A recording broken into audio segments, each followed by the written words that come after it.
Hey guys, this is Lymphoma from S3R Gamers. This is a different video. Mario Maker's still going on, no worries about that. Not sure if Fallout's coming back or not, maybe. But a while back in a video, I promised sometime in September I would go over some stuff. I don't know if this video is going to be easy or hard to do. I got Final Fantasy VII going on in the background, which I haven't recorded the gameplay of yet. I'm just going to throw the gameplay footage over. It'll mostly be me trekking back through the northern cave out to the world map again. So,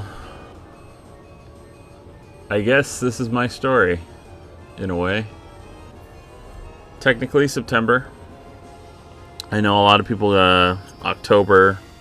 There's a lot of months out there, like History Month, Breast Cancer Awareness Month. You know, some of these big months a lot of people know about. Some lesser known ones, Mental Health Awareness Month, which I touched on a little bit. For those that don't know, September is Blood Cancer Awareness Month. Blood cancers are cancers such as lymphoma or leukemia. Now, I had a friend back in high school who ended up passing away from leukemia. And I thought that would be the only way I was ever affected by leukemia or lymphoma. Now, he changed schools when it happened, or after it started happening. So, admittedly, we weren't, super close like we'd used to been. But it was still kind of like upsetting. But I mean, life moves on. I graduated high school, and I took a semester off because, due to honestly just laziness and procrastination. I probably was closer to not graduating than I'd like to have been, but I graduated, and I was just kind of over school at the moment and didn't know what I wanted to do, where I wanted to go.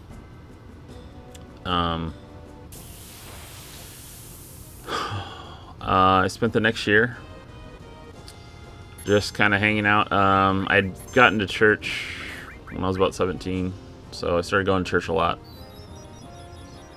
Started helping out at the church when I turned 18. Leadership for the youth group, which was, 12 to 22, I think, was the age range for the youth group, but like anyone over 18 could be a leader. So I did that. Thought about going into ministry. Ended up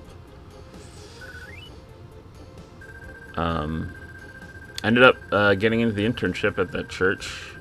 Went on a mission trip. Started going to school. All these things. Life seemed good. I was happy.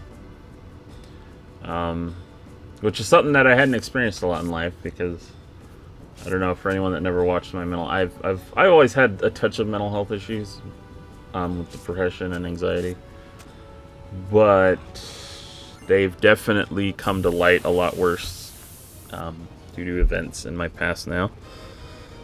So we go on the missions trip. That was in June, July. Around August, it coincided with a big fire out here in California, which, there's a lot of smoke in the area. But I developed a very, very dry cough. Very hard cough, very annoying cough. Thought maybe, at first I kind of neglected it because I thought it was just, there had been a big fire recently. I had always had a history of asthma. I thought maybe it was just some asthma things. Well, the cough never went away, and it started getting really bad. I would just be hacking up all morning, throw up most mornings because of how hard I was coughing. Decided to go to the doctor. Um, he was convinced it was asthma, even after me saying didn't feel like it was asthma. Him telling me no, it's just like kind of like a variant of asthma. Gave me a bunch of different medicines, cough syrup, whatever. Helped maybe a little, but for the most part didn't do anything. So finally, I forced the issue and I said, "Look, there's something wrong with me. What's going on here?" Well, they sent me to get an X-ray. Doctors contacted me, said something showed up on your X-ray in your chest, and we're gonna send you to the surgeon to get a biopsy. They did an easy biopsy. It was inconclusive. Did another biopsy, inconclusive. Finally did a final biopsy where they took a significant portion. At this time, I'd started getting some swelling in my neck.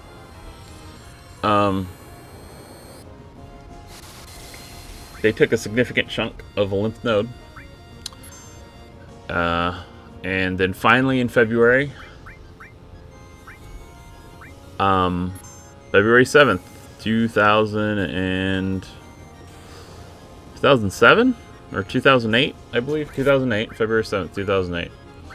I was diagnosed with stage 3 lymphoma.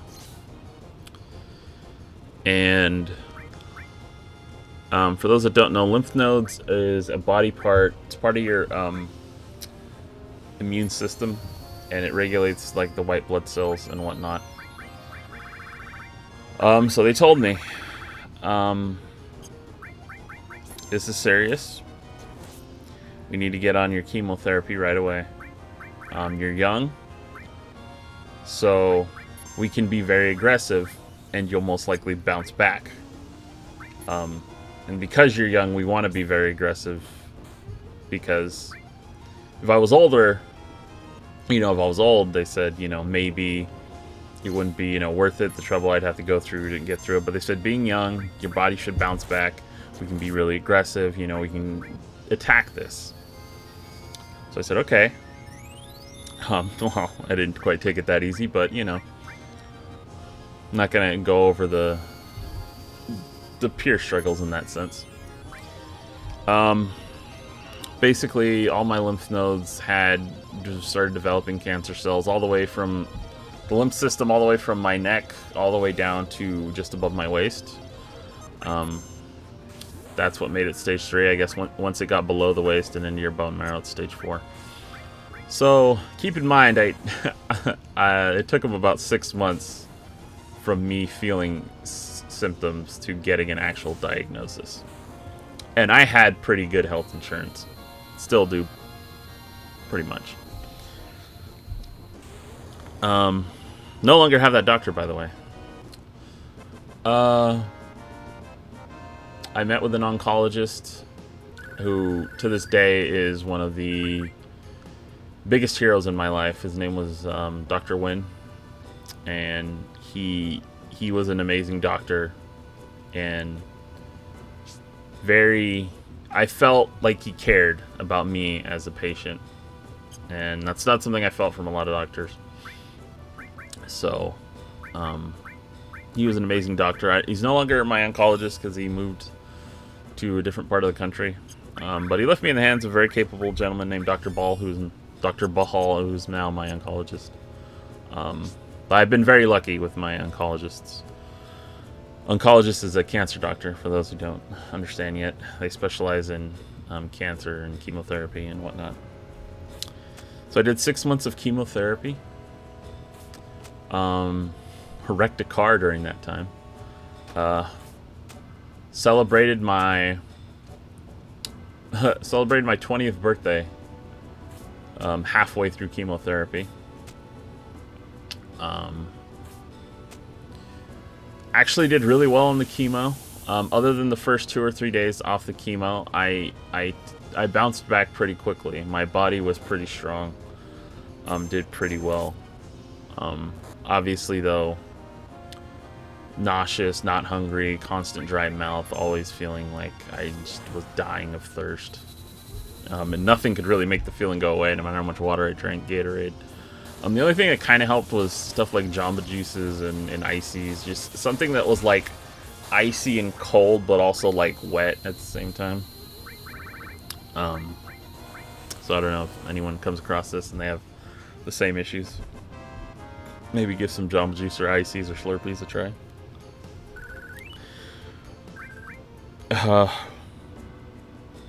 Near the end of my chemo, they did a scan on me. Said they didn't see any trace of the cancer, and that was a good start. I finished my chemo, started doing checkups every month or two, just to see how I was feeling.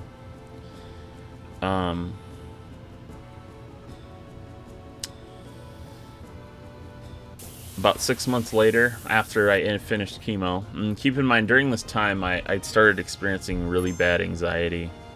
Probably some of the worst anxiety I've ever experienced. I legit thought I was having heart attacks sometimes. It was very hard to explain how I was feeling.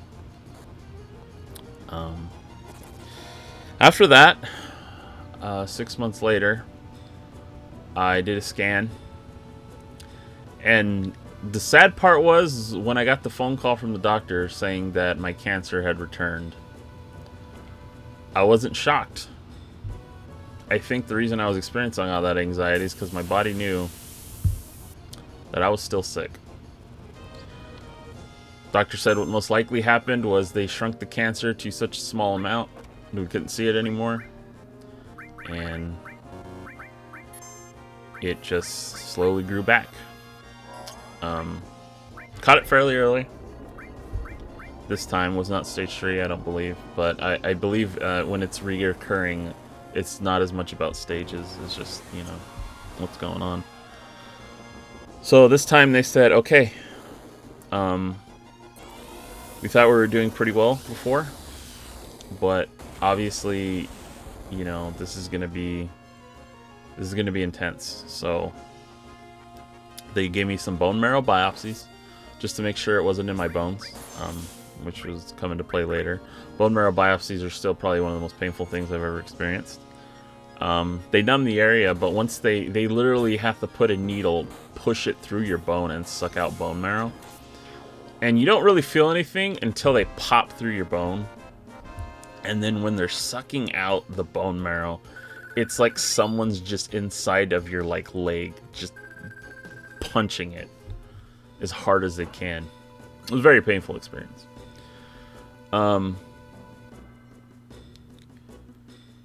So they told me I needed to have a bone marrow transplant. Now, I was lucky that I didn't have any bone marrow. I didn't have the cancer in my bone marrow, so they could do what was called an autologous transplant, which was they would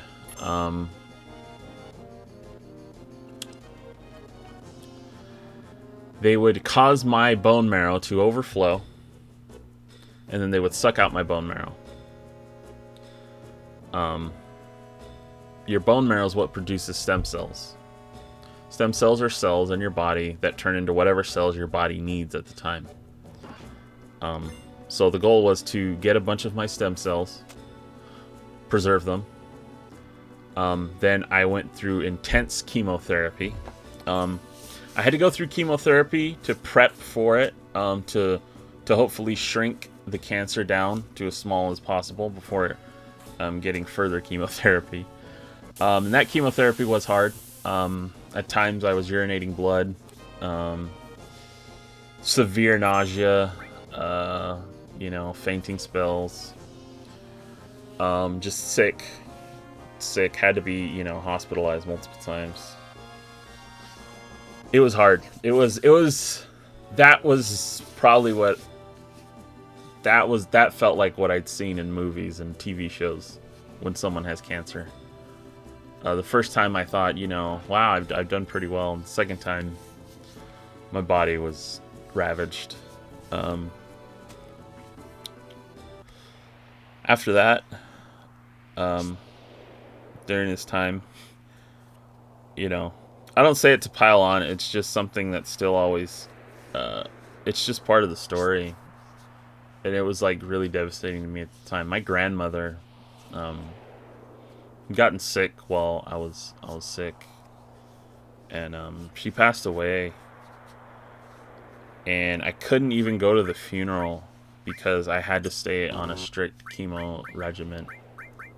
And also I wouldn't have the energy on the chemo to make it there. Um,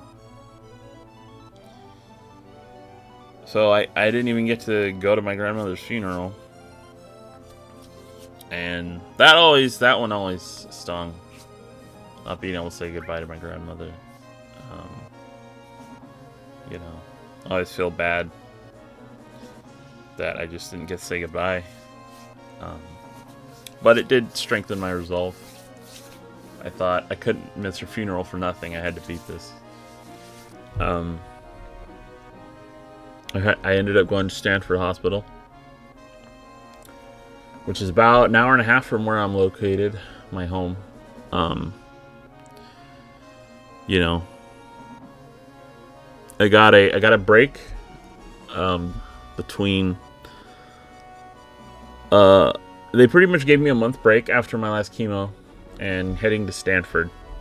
And during this time, I got to celebrate my 21st birthday with no eyebrows.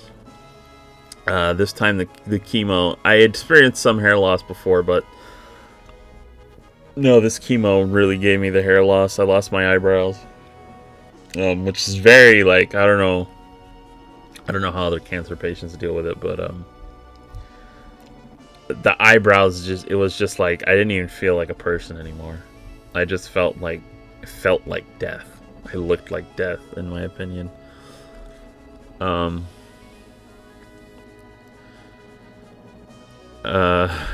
to go to Disneyland because I had an awesome friend who organized a trip. Drove up to Disneyland one night. Went there during the whole day.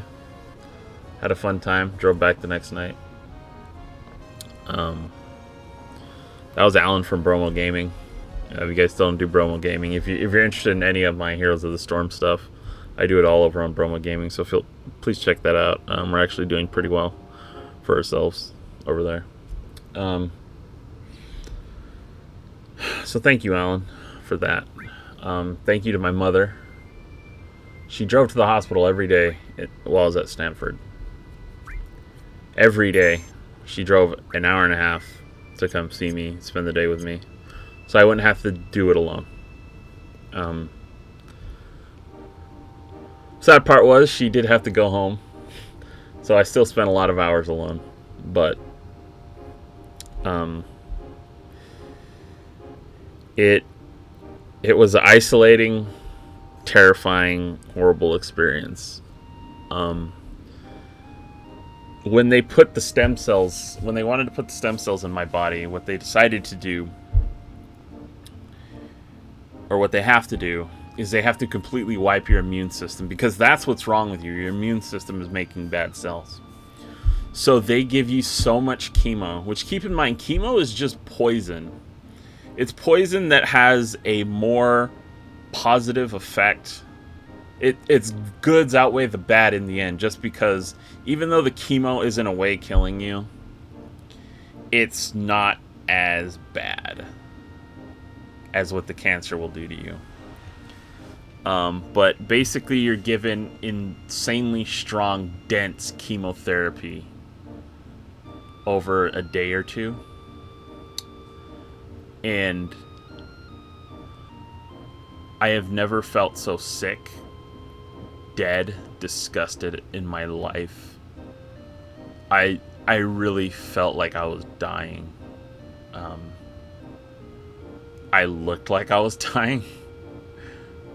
My skin was almost, I don't know, my skin wasn't even a human color. I couldn't swallow, I couldn't eat or drink. I had to be fed through a tube. I couldn't eat or drink. I was given nutrients through IVs, feeding tubes or whatever. Couldn't swallow. I could barely move. I pretty much was sat there. I could barely go to the bathroom on my own. Like, that was like the last of what I could do. I had to be like carried to the bathroom.